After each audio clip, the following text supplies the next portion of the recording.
All right, guys, welcome to another edition of our Tea Drunk Show. We just shot a great one for you.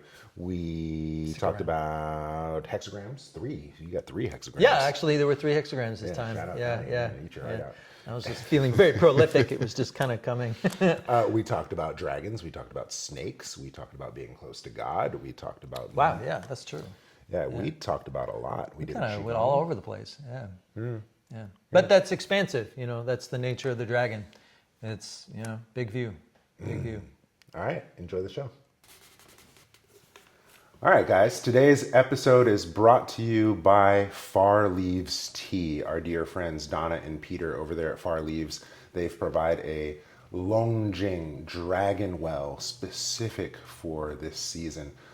Shannon and I were talking about how much we love this tea and how Dragon Well it's the tea to drink during the Qingming tomb sweeping festival, right, which we're just getting out of. And the way you're going to want to brew this tea is with a porcelain gaiwan. You could also use a glass pot. And we started off a little lighter. We started brewing at about 180.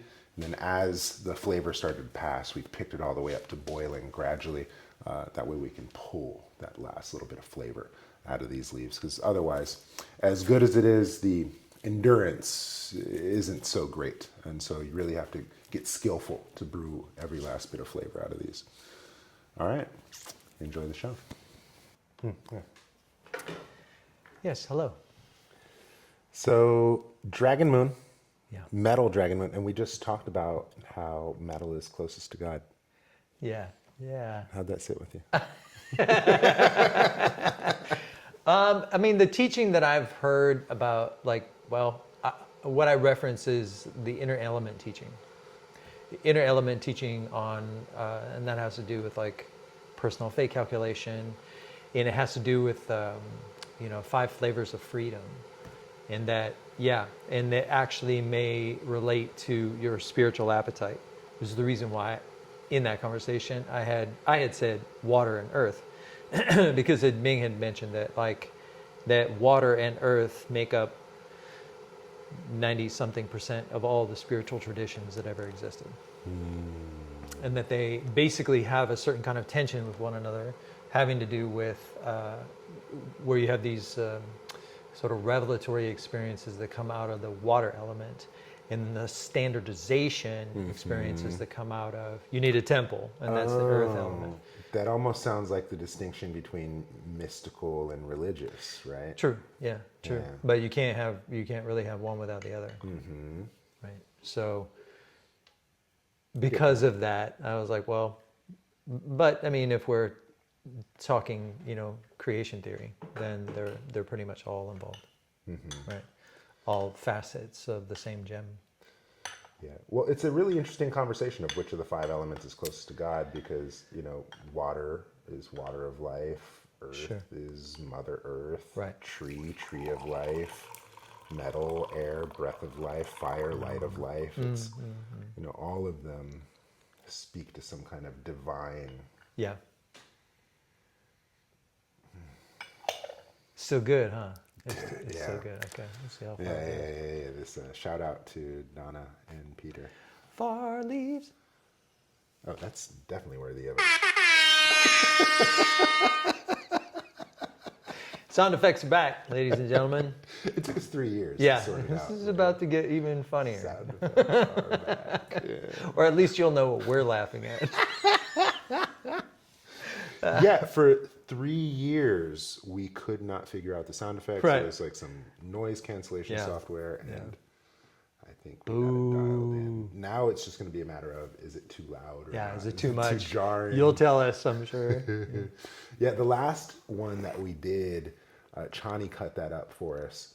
And, apologies, because the sound effects were coming in really loud. And you and I were sharing the one mic, and it was closer to you because you tend to speak softer than me. Yeah, that's true. But then there were times when I'm speaking soft, and then the come in so loud. We kept you on your toes. Yeah, for sure. Yeah, this is definitely a Monkey Pig production.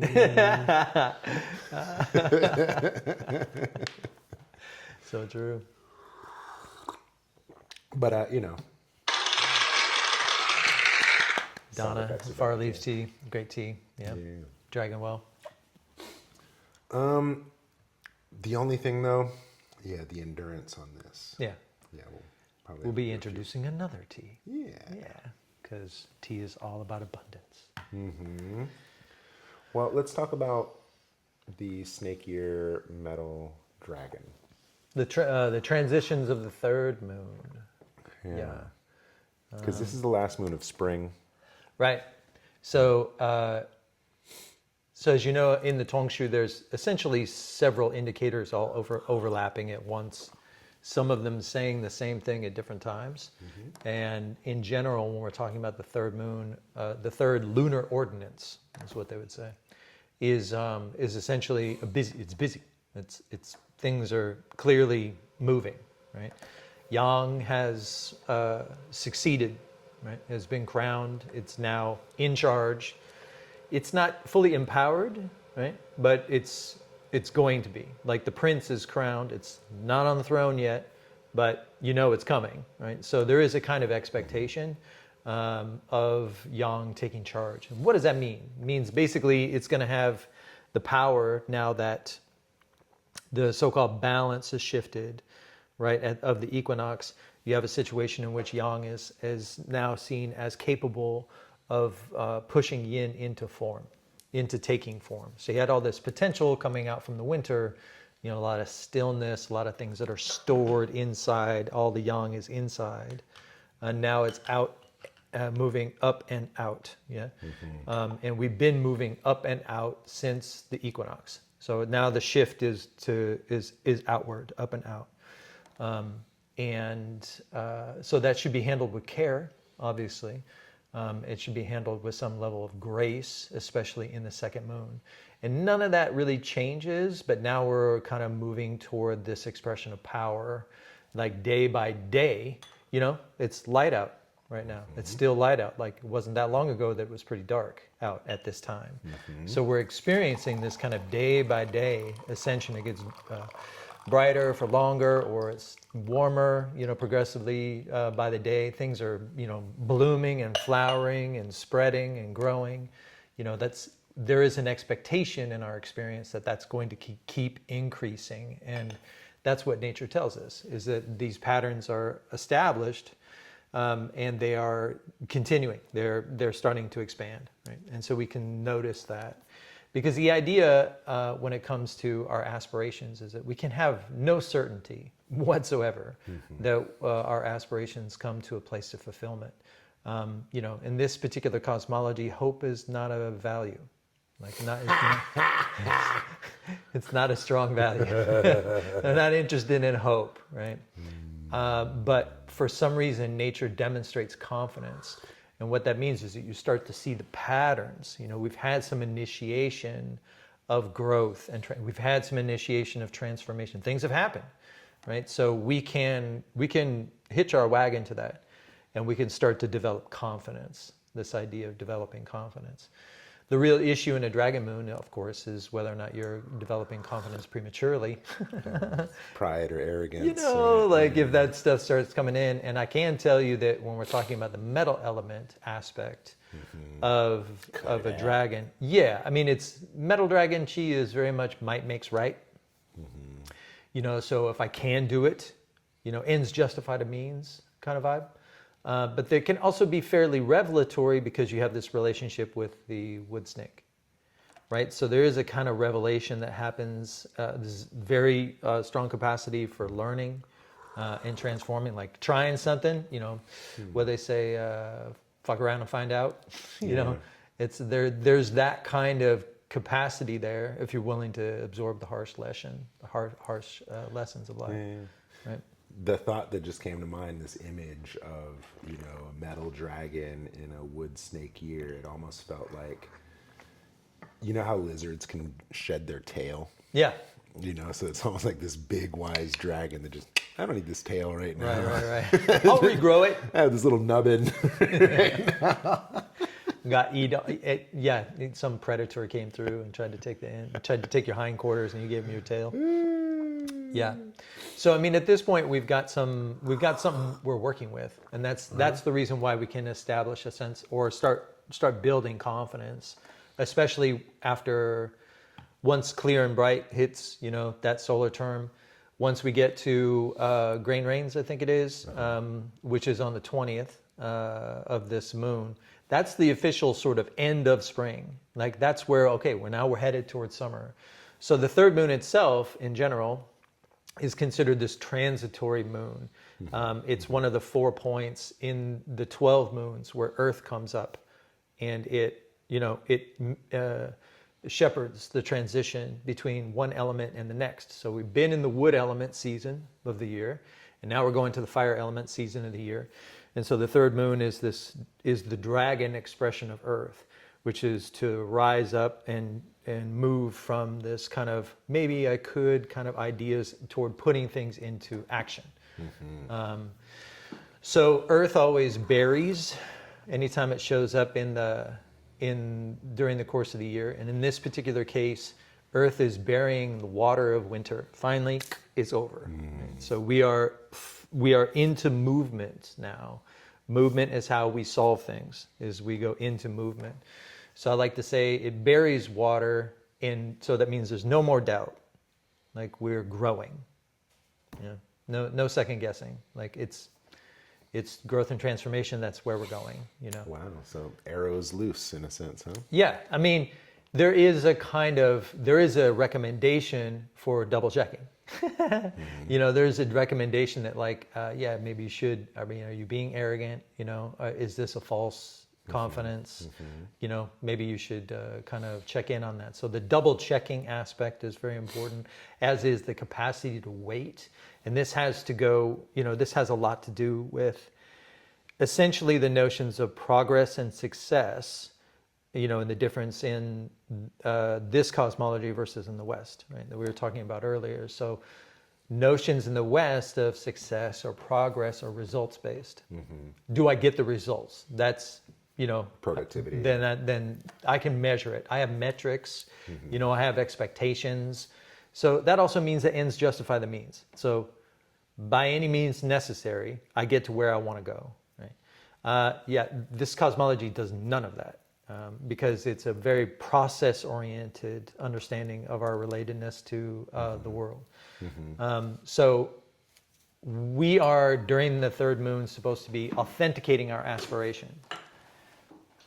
Right? Before the fire hits, is this really what you want to do? That's one way of looking at it. So really authenticating your aspiration.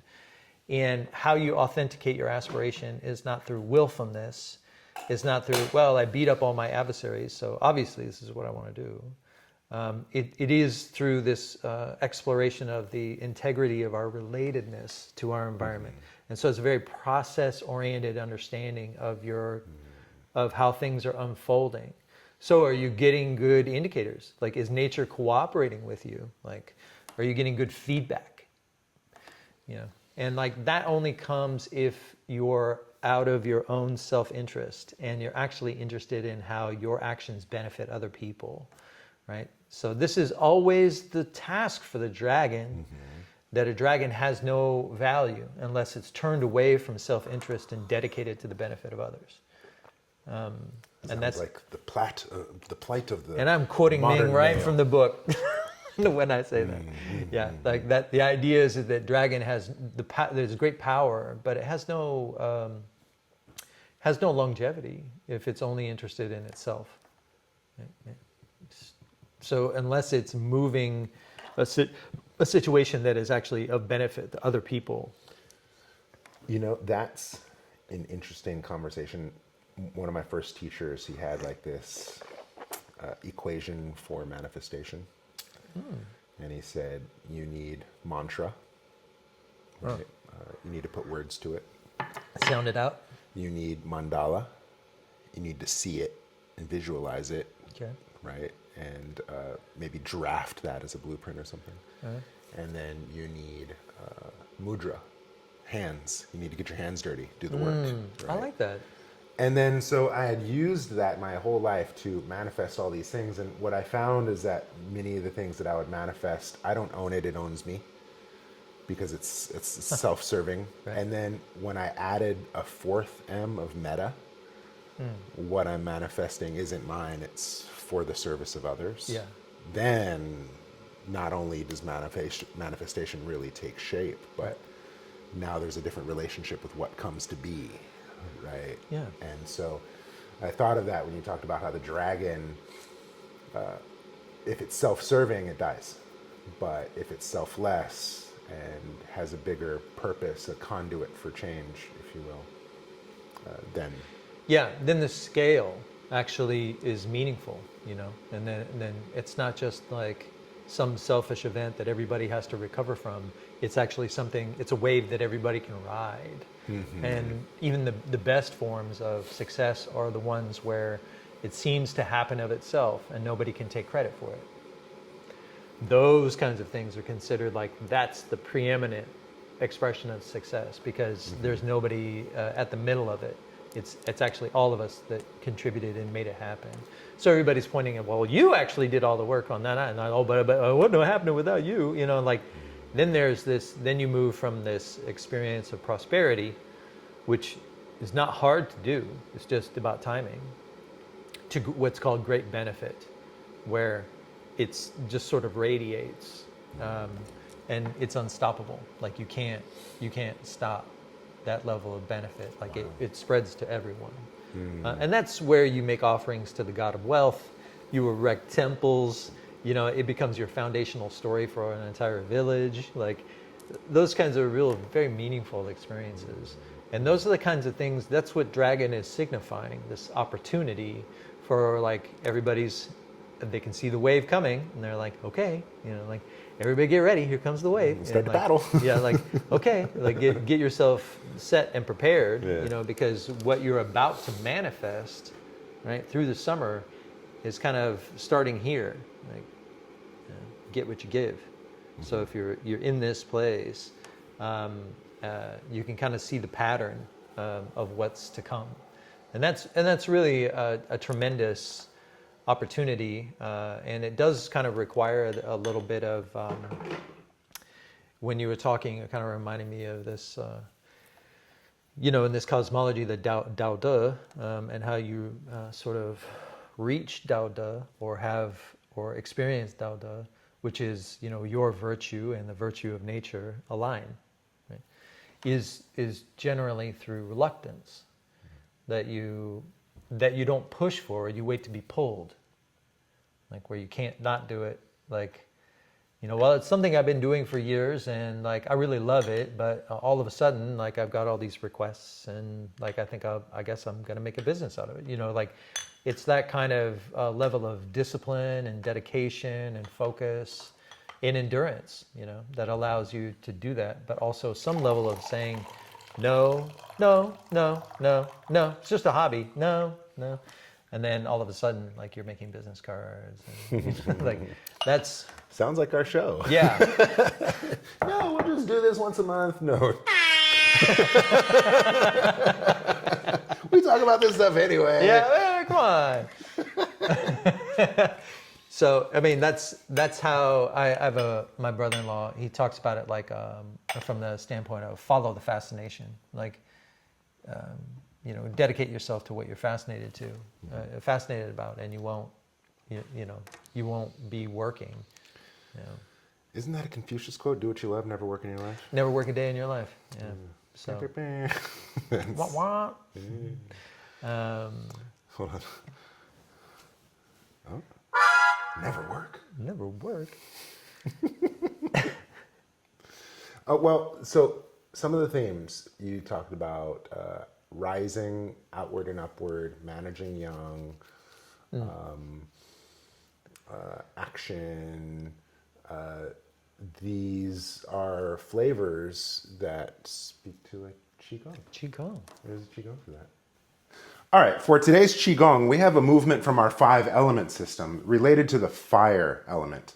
For fire, we're going to play with some of these themes that Shannon was talking about. like rising upward and outward, mirroring. There's a lot of these flavors that come up in today's movement. So we're going to start with a goodness gracious great ball of fire, and I'm going to hold it right here by my belly button, okay? Because I want to nourish myself, and I can even kind of play with this circular shape here right in front of my belly, right? And that's my goodness gracious great ball of fire. And what I want to do is now take this fire upward and outward, right? So I'm going to lift it up and push it out. The movement is simple. After I push out, I'm going to pull back in and mirror, do it on the other side, right? Now, this movement, there's a few things happening. One, it's like I'm opening the window and I'm pushing out the pie, right? And I bring it back. I do the same thing on the other side. Open the window and push out the pie. And ultimately what's happening here for heart is we're promoting blood flow and circulation. And the way that's happening is over here, I'm opening up the armpit, I'm lifting my chest with confidence, I'm lifting my head and neck, I'm turning my hip, and I'm opening up all these pathways for blood to come over here. And then I do it over on this side, and so that the blood has a chance to move over on this side too. And by shifting my weight, by rhythmically breathing, and by moving from one side to the other, opening these gates, you promote blood flow and circulation through either side of your body. Okay, so just really quickly to review, here's your goodness gracious great ball of fire. Push on up, breathing in with a smile, and draw back to the navel. Other side, pushing up, breathing in with a smile, and draw back to your navel. It's a good habit to close 3 times. First breath, gratitude for a healthy body. Second breath, gratitude for this healing practice. And third breath, gratitude for this wonderful community.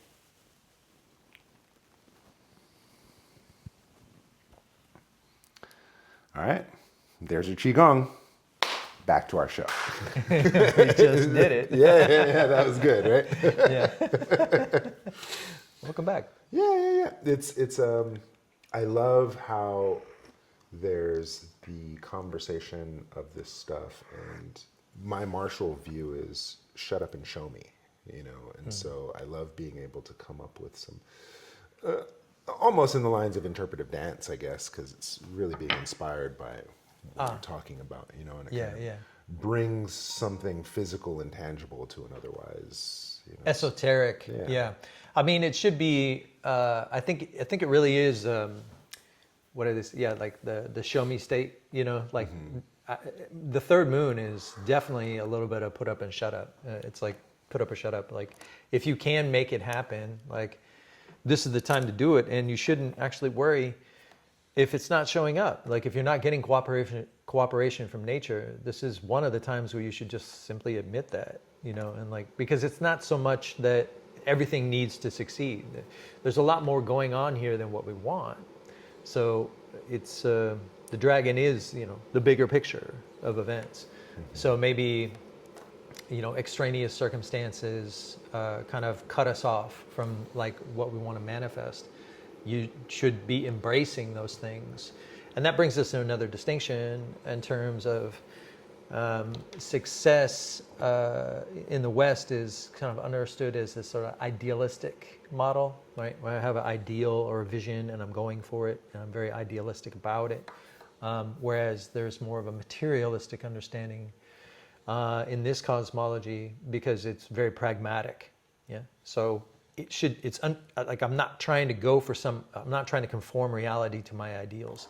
I'm actually working with whatever comes as an omen of what's available.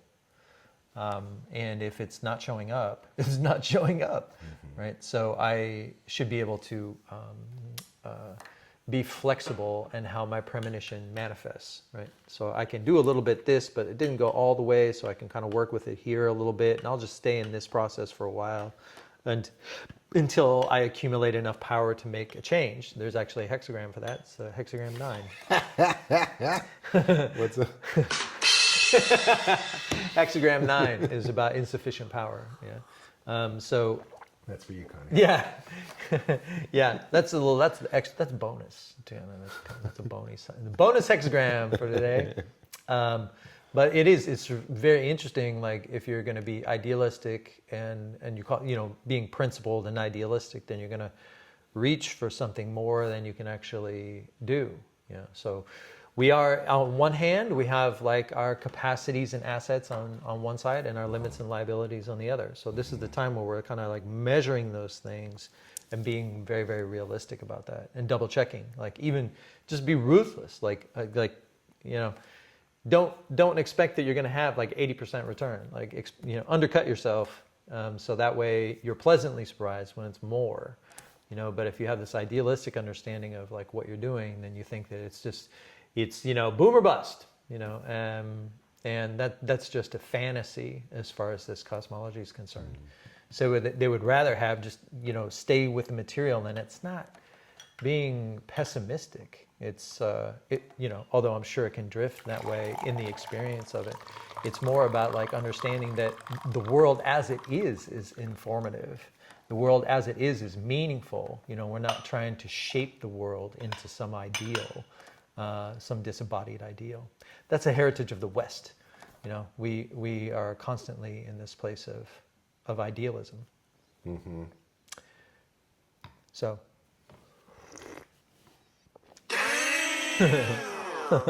And that makes us do horrible things to each other. Yeah.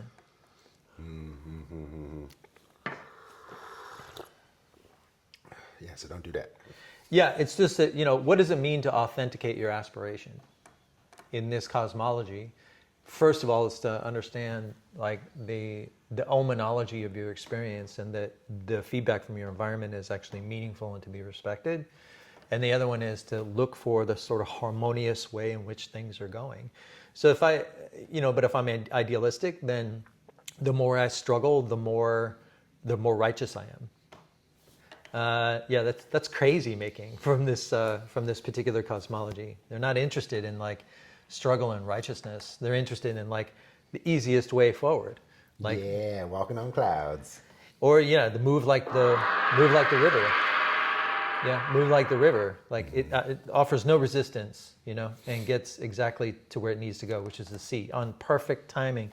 There's no no flavor of the river ever shows up and says, and the ocean says, "You're late."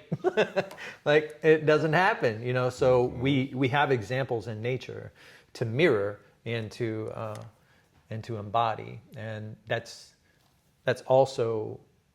So the message of the dragon moon is that the answers are all around you, right? So look around, look around, and take your cues from the environment more than like projecting your ideals on the situation. You should actually take the cues from the environment around you. Wisdom. It actually sounds like a flavor of slow. Oh yeah. Yeah, fully activated. Yeah, we're fully activated. Yang is fully activated, right? What? And let's do it. Yeah, this is happening. Should I? Yeah, okay. Do it. Flavor of slow is double check. That's the flavor of slow.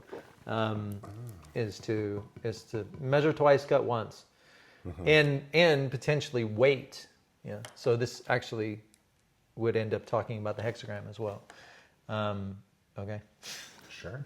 So the hexagram. So the flavor of slow is double checking. Is the interest and the willingness to double check. That makes sense considering it's the last moon of spring. Yeah. We're launching into summer. Yeah. It's like takeoff is now. Right. Yeah. So if you are thinking of it like. Yeah, great analogy. Ming would always say Yang has a short runway. Very short runway. Because in terms of its overall dominance throughout the year, it's 1, 2, 3, 4.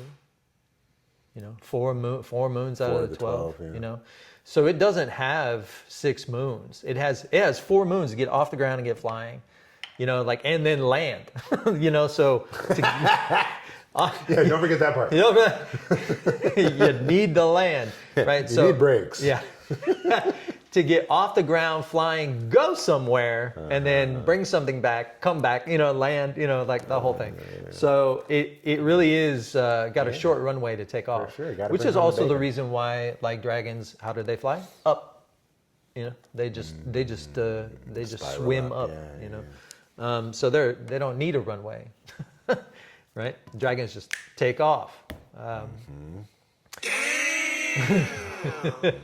So the flavor of slow is, before you take off, like make sure everything is buckled down, or you got, have your phone, wallet, keys. yeah, whatever you need. Like, again, assessing your assets and capacities on the one hand against your liabilities and limitations on the other.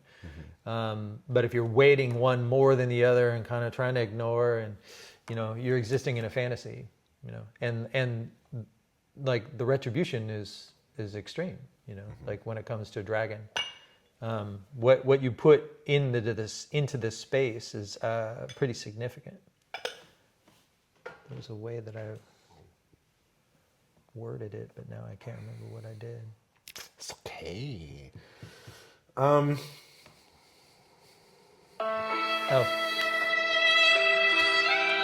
Did I jump the gun? I'm no, sorry. no. Is it a good time for that? Yeah, we can do it. Okay, because the other thing that happened at the beginning of this moon was Qingming. It was the Clear and Bright Festival to Tomb Sweep.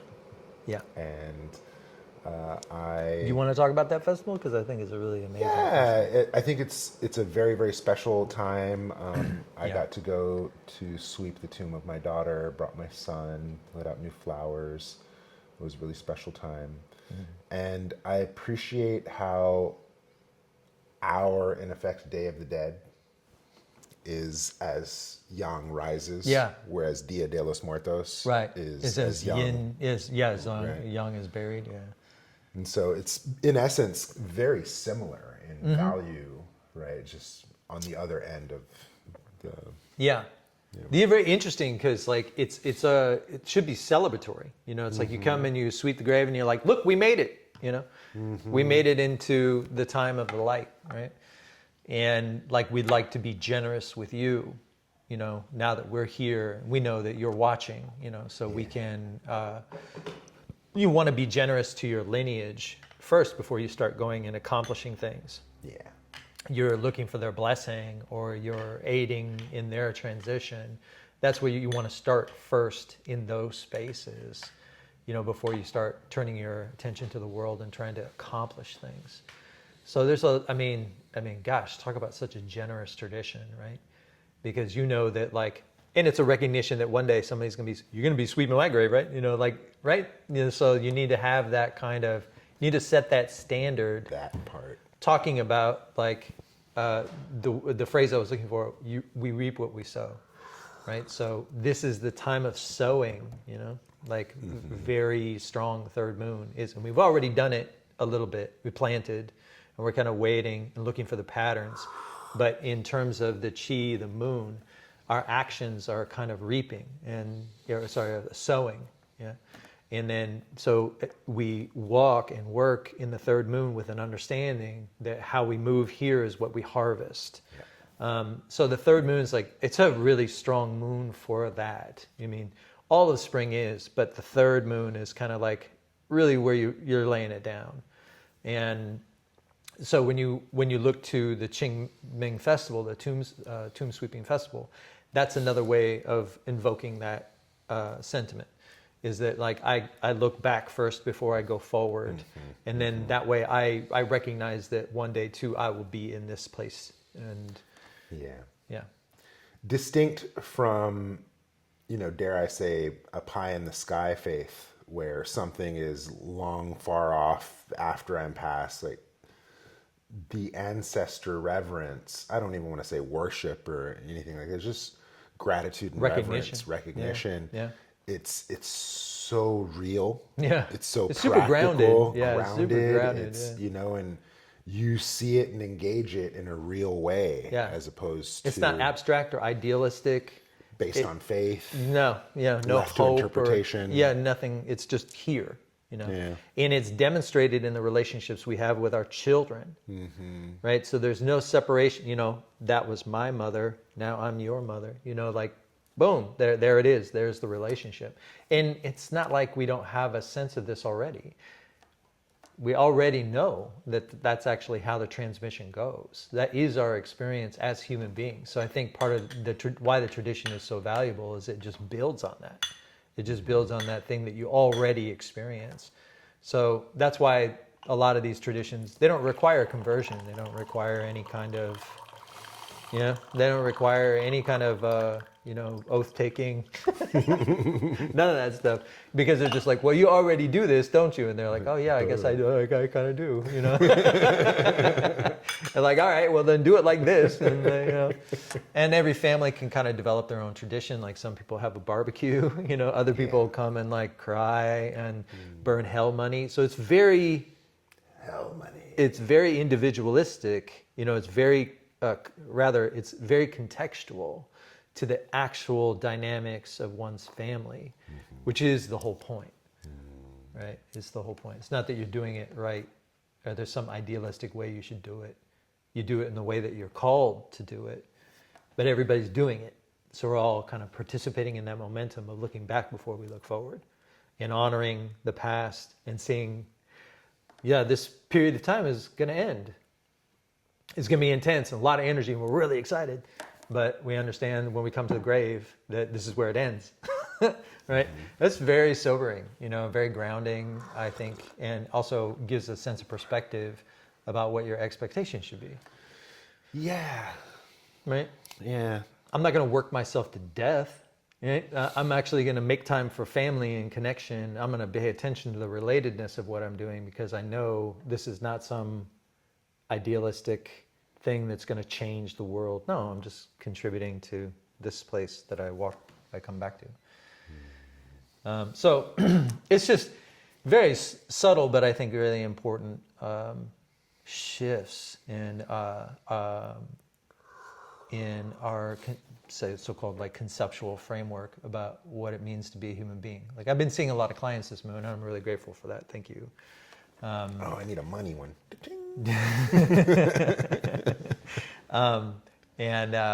And like one of the conversations I had with them was this sense of like, you know, coming back and contributing, you know, and understanding that like we are contributing to a cycle of time that we're already an expression of, right? So it's quite extraordinary, you know, and like to shift like our conceptual framework of what the assumption is around what it means to be a human being, because we're in one. Every culture that exists, has ever existed on the planet, makes assumptions about what it means to be a human being. Every single one of them. And so Ours is right. Yeah, absolutely right. Yeah, 200% yeah, 100%. Why even bother checking? Don't double check that. So yeah, like recognizing the assumptions that we make, and they're absolutely correct. And then, but just noting what those assumptions are, because we are obviously in a culture whose main assumption is that we don't make assumptions. So it's hard to figure out what our assumptions actually are if your first assumption is you don't make any. Right? But once you do, you know, once you kind of recognize that discontent with the assumptions that your culture is offering you, then I think you become like available to other assumptions that are out there, and that they may actually be more conducive or direct, speak more directly to your actual experience, your actual lived experience, which is the whole point of Qingming or Taoism or Confucianism, any of those traditions, is that they're only supposed to be speaking to your actual experience, not what it should be. Right? So Because then you get into the conversations of morality and judgment. conversion and prejudices. It's nasty. Yeah, like there's so many prejudices that are out there about how you should be or how I should be, or like, and like what our relationship should be together if we're different, you know. Like, they just sort of dispense with all that. It's like, oh, you have a mother and I have a mother, so like, what's the problem? Like, why can't we just talk and do business?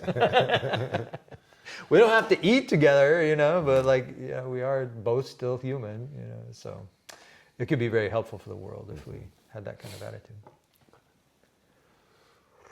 Yeah.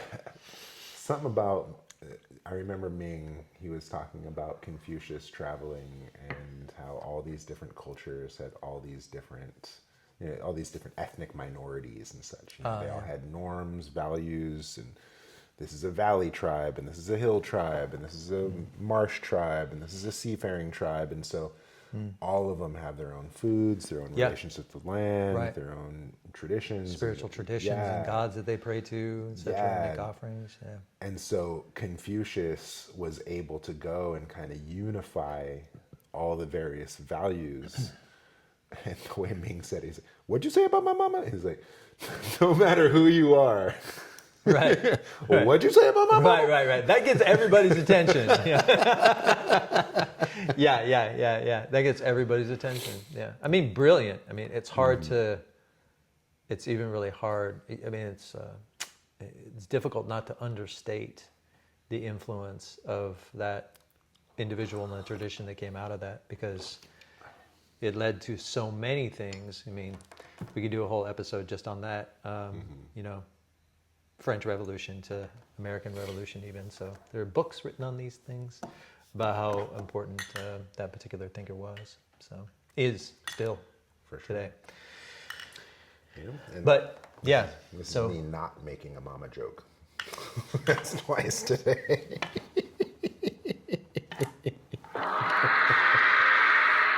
Supreme self-restraint from the monkey here. I'm not gonna make a mama joke.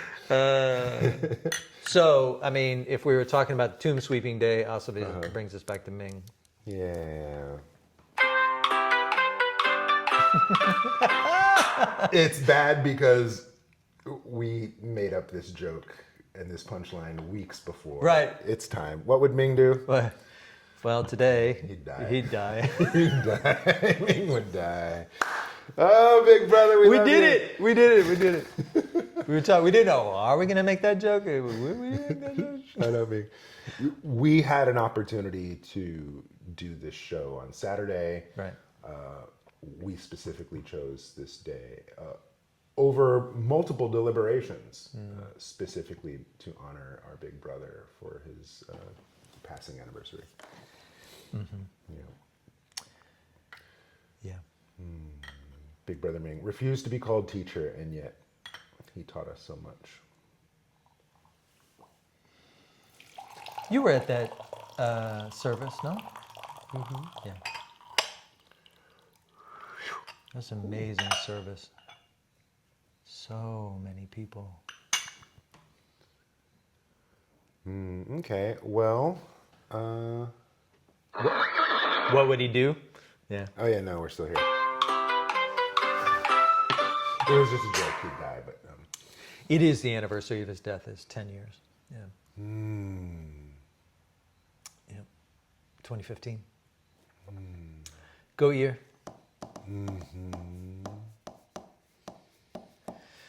Yeah. So, dearest brother, thank you so much.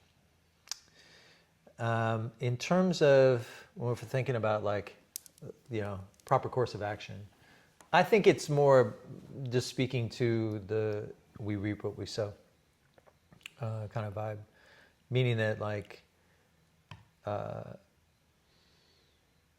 discipline, the development of discipline. How did I say it? I think it's more about the development of our discipline is to bring a sort of ritualized awareness to what we do every day. There's a whole, I think it was Aristotle, somebody along those lines that said, we are what we do every day. That virtue itself is habit, is a matter of habit. yeah, mastery is not a noun, it's a verb. Right. Yeah. Yeah. How many hours, that you put in? You're putting in the hours. This is the moon, where you're putting in the hours for what it is that you really value. So that's what that means. That's what development of discipline means, is putting in the hours, not just for mastery, but for fulfillment, and that sense of success. So it requires focus. I mean, we talk about the idea of double checking, of course, to make sure that we're not being, but that's part of the development of discipline, is to know when you're also being belligerent. So I think that there's a lot of validity in that aspect. I mean, I know that Ming, all he wanted his students to do was fucking practice. Yeah. Like, don't come to me about your experience, just do it. I don't want to hear about your meditative experience. I don't care. Like, I don't care. But he just wanted everyone to just do it. That's a fucking Taoist, right? Yeah. The doctor knows the protocol, the healer can modify, but the Taoist doesn't give a fuck. Right. And he's also a fire pig too, so he really didn't give a shit. Yeah. So I mean, like practice, like put the hours in is I think what the message from Ming would be around this time. It's like don't waste your time thinking about me. Like have your practice today. Right? Yeah, don't worship ashes, bring the fire forward. Right. Yeah, get the reps in. We talk about in our practice 3 to 5 reps move the blood. Great. 3 to 5,000 reps. Of course, not all at once, but also not too diluted, right? And so 3 to 5,000 reps, then now you're building a habit, right? 3 to 500,000 reps. Now it's the conversation of transformation, genetic expression. You are what you do every day, right? Oh yeah, you're getting into the what are the yuan qi, right? You're getting a chance to. That was a really interesting esoteric teaching that I can't really speak upon with a great amount of clarity, but especially during the clear and bright, even though we are looking back to go forward. I like it. You're going back? You go forward? That's definitely going to be in the clip. But there is a kind of pure, pristine yang that's being released in the atmosphere during clear and bright. That's the reason why there is the potential for so much optimism, right? Because it's like we're getting close to dawn. Because the dragon chi is dawn. Yeah, it's the dawn of every day, right? So we're getting right close to dawn. You can see the sunlight coming through the trees. And maybe a little fog or mist is going. It's just like glorious. That's the glory of dawn itself. Really quite extraordinary and invigorating, revitalizing, renewing, replenishing. So the Negong of bringing that into you, and I did some of these moves like back to my kidneys, kind of moving things and kind of clearing out anything that was sort of stuck there, but also the capacity to bring in this sort of pure light, pure pristine yang into to sort of replace some of the old yuan qi, your inherited qi. So you're actually moving out like the things that might bring you the cause of your death, for instance, and bringing in and being revitalized with this sort of rejuvenative, pure yang from the environment. Sounds like some Tugu Nashing. Very the old in with the new. Yeah, very Taoist. Is like utilizing the sort of the opportunities of the environment for real. Like there are layers to reinvention. They recently released, and by they I mean the CIA declassified documents. They released the Gateway project from the Monroe Institute. Tell me more. Well, I only thought of it because you talked about this kind of replenishing chi, where it's basically the CIA's program for remote viewing that they did and all that kind of Cold War era psychic war stuff, that men who stare at goats type stuff. Gotcha. And so all that training has now been declassified, and it's been released through the Monroe Institute, the Gateway Project. And it speaks of like all that hemisync and all that binaural beats. Okay. All that technology came from this stuff. But I bring it up because we're talking about these Taoist esoteric practices of bringing in this clear light, flushing out all the old crap. Yeah. Right? That's in the Gateway Project. That's an authentic CIA verified technique as a preparatory tool to prime the system for remote viewing and other type of. Yeah, I mean, like I long maintain. It's wild. I long maintain that with my clients or in the writing on this tradition that humans are natural born mediums, like we're here to be mediums, like, and I mean that in the language that our purpose is to be a medium, but we're just geared to be a medium, and the mediumship is naturally through production of children. That's what we produce children. This is a form of mediumship, that we actually host this sort of ancestral line to produce more ancestors to kind of continue on the continuity, right? I just had an image of pulling a rabbit out of a hat, kind of. Conduit! Magic! So, I mean, even when I was younger, I had this, like when I was a teenager in my early 20s, I had this really funny thought that, like, the reason why people are so attached to children is because it's their one chance in life to create. Damn. Because most people don't create. Damn. Like Because you're a loser. You're a consumer. Well, I mean, no, like, you don't have to be a consumer. I mean, like, it's not a bad thing. It's actually just what we do, as human beings. We just create more of ourselves, and that's generally our one chance in life. Comes very easily. You don't even have to try that hard. It's like mostly taken care of. You just have to be in the right place at the right time with the right person, and then boom, you got another kid. Like now you got to create, contribute to the raising, etc. So it can be very, it's our major creative act. Like, and all of our other forms of creation come out of this fundamental capacity of our physiology. That's clear, into the Chinese worldview and into Chinese medicine and in Chinese fate. That fourth house of your Zhuodoshu chart is also your legacy. So it is your fate for having children, but it's also the kind of legacy you leave behind. So it has more to say than just whether or not you're fated to have kids. Potentially. Depends on what's in it and the kind of character. But where was I going with all this? So this creation aspect is, big deal. Like, gosh, I lost the thread. Well, this tea's doing pretty good. It's held together, huh? Yeah. I was talking shit about the endurance, but I just pumped the temperature up and let it steep longer. And we got kind of duller notes towards the end, but it worked. It's still, and there's a little bit more astringency. Yeah. This might be a good time.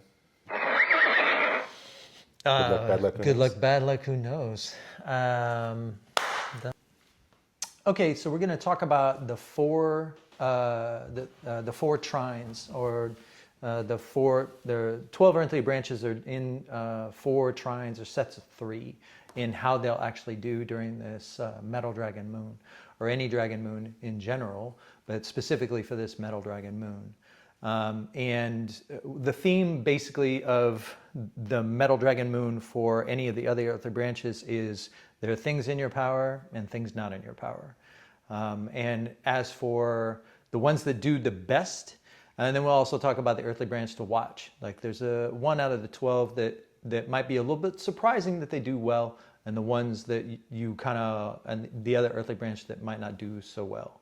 At any rate, so the first trine would be the rat, the dragon, and the monkey. And this trine tends to do much better during the dragon moon. The rat, monkey, and the dragon represent a level of resourcefulness and capacity and adaptability, and the capacity to manifest and push things forward. So for each of those 3, they'll kind of, it's even more imperative for them to double check and basically check how they're organizing themselves to demonstrate their capacity. But those 3 tend to do the best out of this moon. The only one of those 3 that might have the most trouble would be the rat, because they might be very much overwhelmed with all the details. Kind of second best on the list would be the ox, the snake, and the rooster. Even though we're in a snake year, the dragon can sort of overwhelm the subtlety and the constancy and bring in a lot of potential chaos, because there is a fine line between serendipity and chaos. And for the ox, the snake, and the rooster, they'll be navigating this tension between chaos and serendipity. But their steadiness, their consistency is basically what's going to help them endure through a lot of the massive changes that can come with the third moon, and particularly in the metal dragon. And the earthly branch, this is where one of the earthly branch to watch in this particular moon would be the ox, because their consistency and they're able to weather the changes, and the nature of the ox's relationship to the wood snake year, which is to embrace these kind of subtle changes that bring great transformation. This could be a very revelatory year for the ox. Revelatory moon for the ox. So they're the one to watch in a positive sense for this moon. Third best would be the tiger, the horse, and the dog. Even though they have a great appetite for advancing, and it will seem like there's a lot of activity here, enough for them to push forward. But there can be hazards in that respect, because again, there's a much larger perspective that's happening with the dragon moon, and so those three are vulnerable to getting caught up in events that they can't control. That there are things in their power and things not in their power, and they may struggle with that. And then finally, with the rabbit, the goat, and the dog is the one that actually has the hardest time of that trine.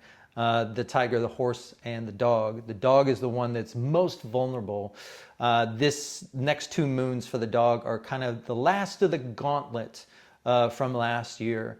The snake year in general is considered to be the sort of end of the dragon's tail from last year. And so these 2 moons are the place where the dog itself is much more vulnerable. But if you get past these 2 moons and into the horse moon, the dog's in kind of more in the clear, and then they can begin their recovery.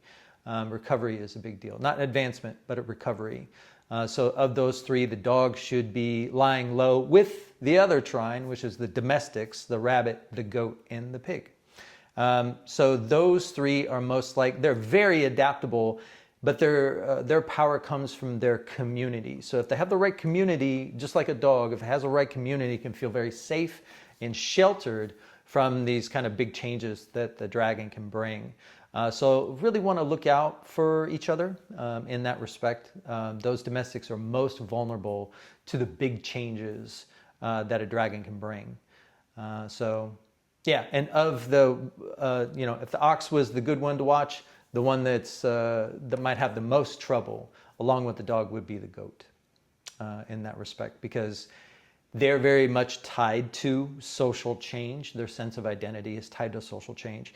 And with a potential for upheaval that a dragon can bring, it's very disconcerting for a goat. So for goats, they should just hang tight and be with people that they have a great deal of trust and loyalty established. Thanks, everybody. Hexagram's 1, which is heaven, right? Yeah. But I'm gonna modify the typical answer. You usually just give 1 hexagram for the moon, but I think it's appropriate to have 2. And what I would go even further is to have 1 moving to 5. Which would include lines 4 and 6. So you can look that up. But hexagram. Be talking shit. Hexagram 1. Just see if it's relevant to your experience. Hexagram 1 has to do with heaven, and like whether or not you're ready to ride the dragon. Damn, opium dealer. And 5 is waiting, right? And it's waiting for the clouds to open up, for the rain to come, which is heaven speaking and providing nourishment for your action. So 1 to 5 would be the hexagrams to look up. And there's some really interesting. I can't quote it verbatim. 4 and 5, 4 and 6. 4 and 6.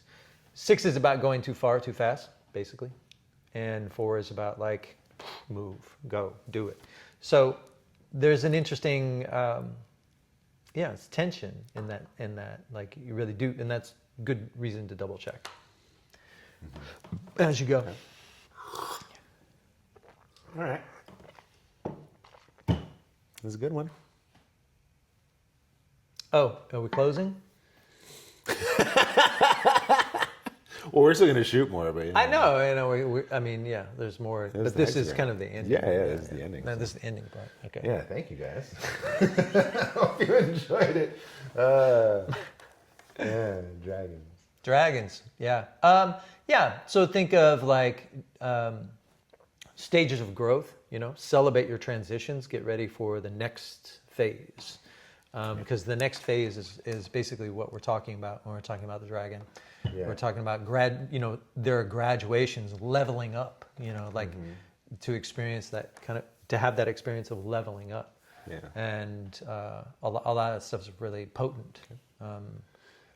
And potent, we have a potent summer coming up because it's going to be 4 months, 4 moons this summer. Yeah. Well, the interesting thing about so we have snake, which would be a metal snake, which is this kind of, how did I describe it?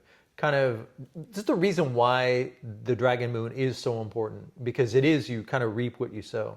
But I would say the metal snake is this kind of continuation of the profile that you've set up. All the double checking you've done, all the discipline you've exerted. And if you didn't do that, then you might be kind of, these 2 moons a little bit are basically the very end of the dragon's tail. From 2024 all the way through. So this dragon, Damn. this dragon moon and then the snake moon after that are like kind of the barbs at the end of the dragon's tail. So you may have this kind of retribution coming back from things that were set in motion that didn't work out.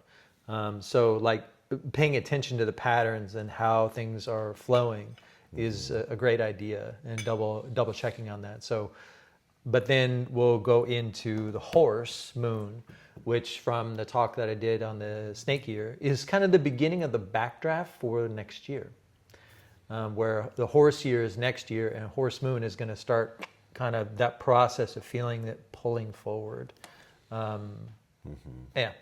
And then we will have 2, because this is an intercalary system, which means that every so often the lunar and the solar need to be calibrated, and we get 13 moons and not 12 to the year. So that's going to translate to 4 moons of summer this year, huh? Yeah, technically, but the 2 final moons of summer, which are transition moons, because the goat moon is an earth moon.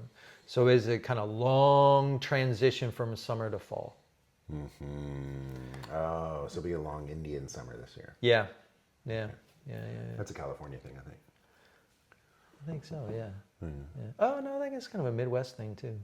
Yeah, they get Indian summers. Okay. So much more you could say. The dragons just keeps on giving. Yeah, good luck.